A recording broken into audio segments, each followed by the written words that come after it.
Holmes was the most amazing person.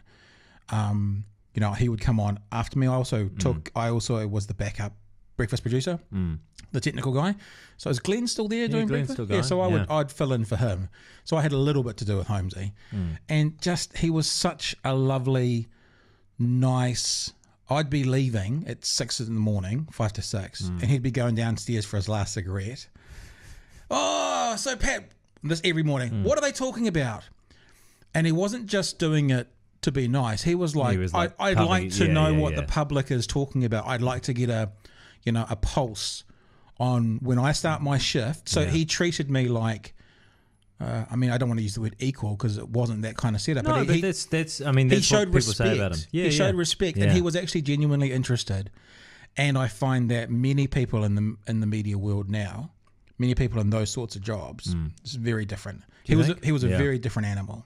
I think I think you're right. I don't think there'll ever be a broadcaster like him in New Zealand again. I also don't think the conditions would allow for that sort of broadcaster to emerge again. I mean, like, I just think back to, there are stories about him, reporting for Holmes, as in the TV show in the evening. So do radio in the morning, come over to TVNZ, and they'd go off to some small town and they'd just roll up and they'd have the whole camera crew and everything, and they'd just go in rolling, and he'd walk into the local Foursquare or the local dairy or whatever, and people would just be overcome. People were like crying. It was like the Messiah had arrived. But he'd just walk in rolling, and he'd just take over and just command this entire space. And then the next minute the whole of Greymouth's in there, and everyone's completely revolving around him. He was a celebrity. He could have filled He could have filled the Octagon on a Friday. There was something about him, an aura or an energy that you've hit on, but a lot of people hit on, and a lot of people have said exactly the same thing to me, that he treated people as equals. I mean, even for, when I was maybe 20 when I met him, and he would say, "Hey, I really like that story you did the other night. I really like the way you did that."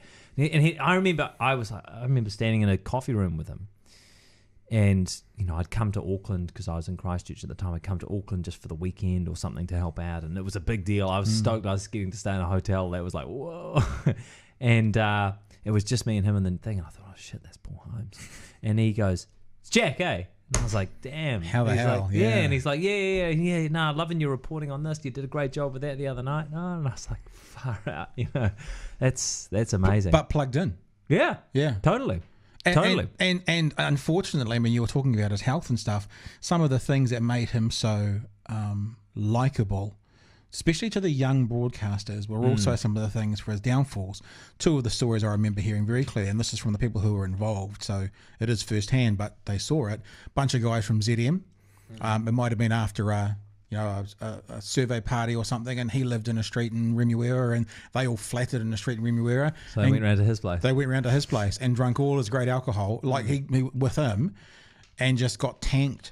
And that night, and he was just like, bring him in. Yeah. But then also heard stories that he used to do maybe it was this when he was doing Saturday morning, so it might have been quite near at the end, and he turned up completely off his head on a Friday night at 9 o'clock, ready to go on air because he'd got his 12-hour clocks mixed up. I haven't heard that story. Yeah. Well, I mean, but he was the first one to say that he probably consumed more than he otherwise should have. In his life, I think he's a great man, though. I mean, I just think he went hard on everything. I think the thing that did him though was probably the smoking, eh? Well, he was honing quite a few lungers back in the day, wasn't he? Man, and then he lost his eye, and then he crashed his plane. Apparently, now this is okay. So this is mythology, but let's say it. Apparently, you're not supposed to be a pilot with one eye.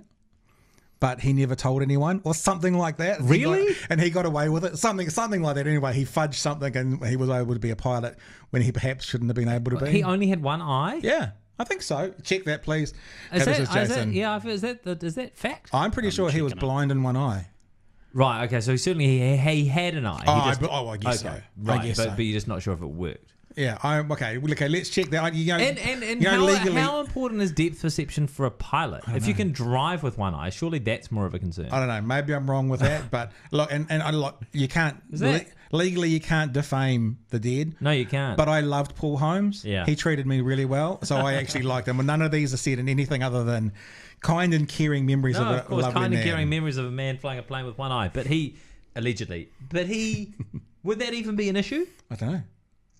Maybe that's my yarn to spin. Yeah, I think I'd just go with it. Yeah, you Google There that, we go. Jay. See if we. Okay. So it says in 1973 he had a brain hemorrhage in a major car crash, Right. which left Several him cut the aircraft vision to crashes. one of his Yeah. eyes.